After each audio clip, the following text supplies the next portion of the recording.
Welcome to the Money Savvy Parents Podcast, the podcast for parents to gain financial education to then pass on through the generations. I am your host, Laura, mother to 3 beautiful children and founder of a financial coaching business, Savvy Peacocks. Let's remove the taboo from money together.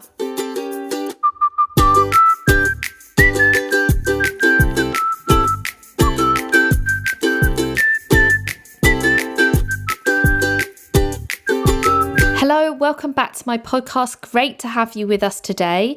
Let's delve straight into this topic around raising your income and hear the question from the audience. I want to look at ways to supplement and increase my income. Where's the best place to start with this? Thank you so much for asking this. And I think this is probably something on everybody's mind, particularly after the international pandemic that's happened, because it's taught us that if nothing is guaranteed, then actually anything can happen. You know, the pandemic has taught us that anything that can happen and nothing is guaranteed. And a great place to start around this is to be thinking about your income. So increasing your income can be exciting, but often people end up living up to their lifestyle. And of course, sometimes it can almost hold you back from wanting to earn more money because you just think, well, I'll end up living up to that income anyway and creating a bigger lifestyle. So I want to start off by just talking to you around how you can avoid living up to that lifestyle. So the first thing you need to do is know your current essential living requirements. So when I say that, I'm talking about your essential bills that have to be paid, not your nice to haves like Sky TV, or even I'd question broadband, although most people would say that's probably essential to work. You know, things that have to be essentially paid. So your food, your mortgage, your water, your gas, electric, council tax, all those things. Know that figure, whatever that is monthly. The second thing to do is to journal around the additional things that you want to build into your life, into your financial life. So maybe a better car or a bigger house.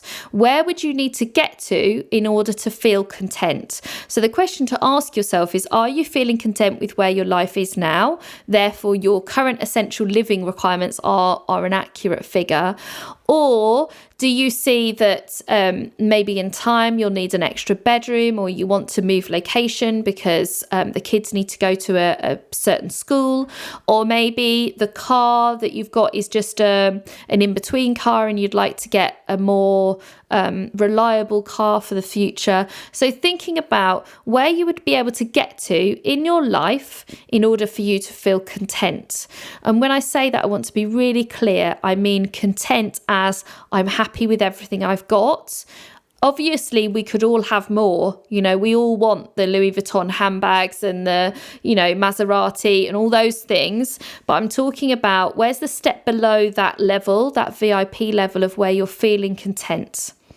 And then the third thing I'd like you to do is have a list of places where any additional income is going to go as it comes in. So this will be different for everybody. So choose in advance where's your priority. So based on your list of additional things you want to build into your life, then be starting to think, okay, which is the priority? When I do get this additional income, and you're going to tell yourself that regularly, because I do believe in manifestation, that when you do get that additional income, even if it is just £50 a month, where are you going to put that additional income? Where are you consciously going to decide to spend it? Because it's money you didn't have previously.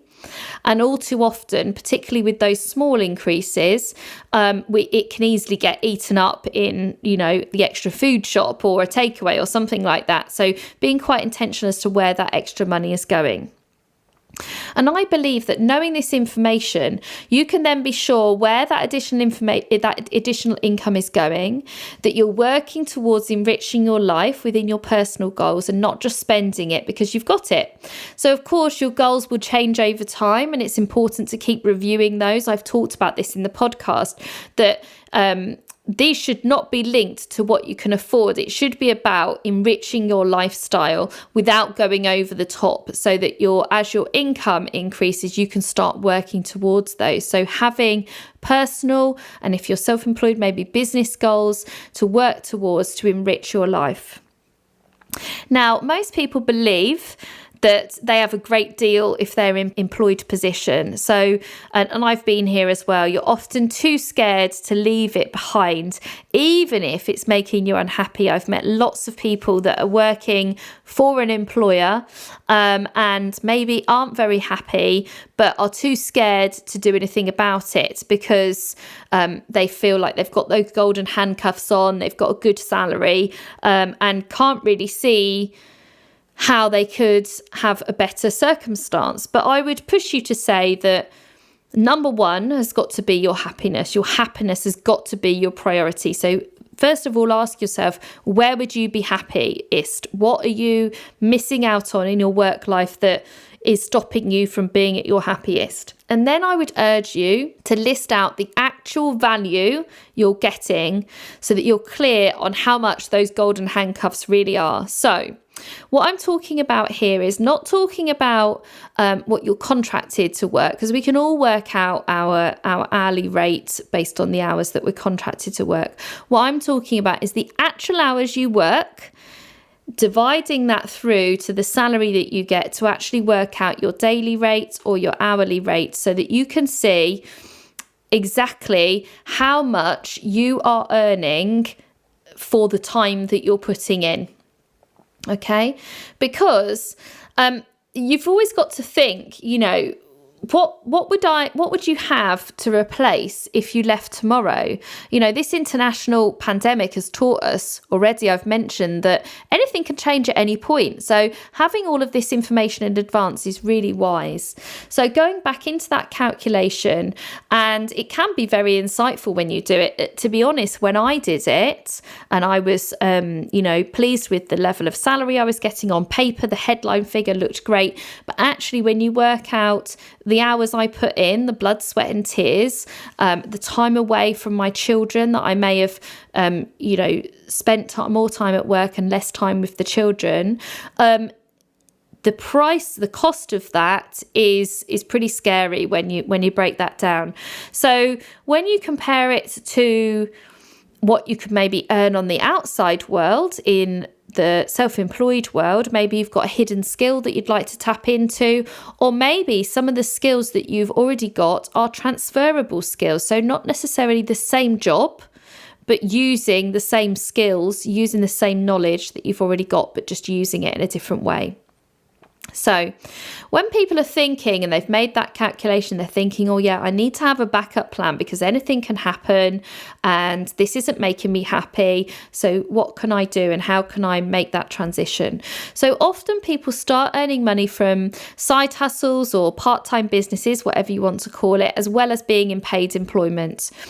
And I just want to caveat here that it's really important that you're upfront and clear with your employer, and that if you need to ask their permission to do so, that you do. Make sure you understand your contract and around dual employment to ensure that you're being completely clear and opaque with them, because there really is no point running a side hustle of, let's say you've got a passion for cupcakes and you want to sell some cupcakes as a side hustle, as a little business. There's no point doing that if you're going to have to do it all undercover because you don't want your boss to know, you don't want your employer to know. You're not going to be able to open up onto social media. And whether we like it or not, social media is here to stay. It's a great place for you to be able to sell your products or services. It's a great place for people who don't know you today to find out about you. So you really have got to have those communication doors open.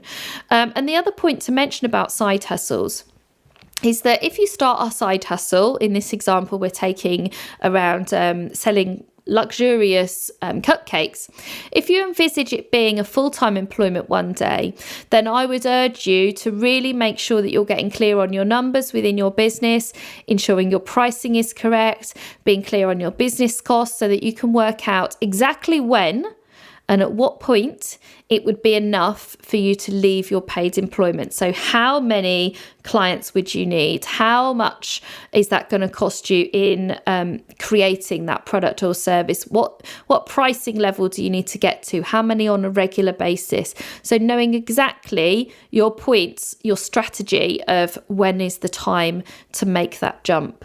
In comparison to, as I've already said, your own happiness, how much you're actually getting paid in your employed time for the amount of hours you work. And also it might be worth mentioning here that another good calculation to do is calculating how much it would cost to replace some of those other extra things that you get within paid employment. So, pensions are top one, but maybe you get private healthcare, maybe you get preferential rates on insurances and stuff like that. So looking in advance how much it's going to be to replace those things is also another really important calculation. So in summary, understand the exact deal you're getting with your paid employment. What is the true paid figure? If you left today, what would you need to replace? So that's the true figure of the amount of hours you're putting in.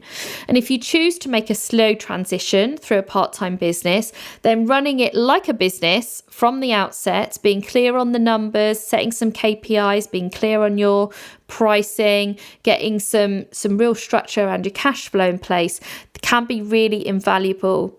And then lastly, working out your precise exit strategy that suits you and your personal life so that when the time is right and you can step up and you say, okay, if I get to this point, that's the point where I'm going to hand in my notice, then you're clear with an exit strategy and you're not going to be putting yourself in a position where it goes on for years and years and nothing ever changes. And of course, going back to my original point, if you're unhappy in your work that you're doing, then this process I'm suggesting that you go through is even more important because your happiness has got to be at the top of your priorities. I hope that helped you and answered your question. Great to have you with us again as always. And I look forward to you tuning in again soon on the podcast. Have a great day. Thank you so much for listening to Money Savvy Parents. If you enjoyed today's episode, then please subscribe and post your money questions within a review for future episodes. If you want to learn more, then please join my Money Savvy Parents Facebook group or club on Clubhouse. Let's remove the taboo from money together.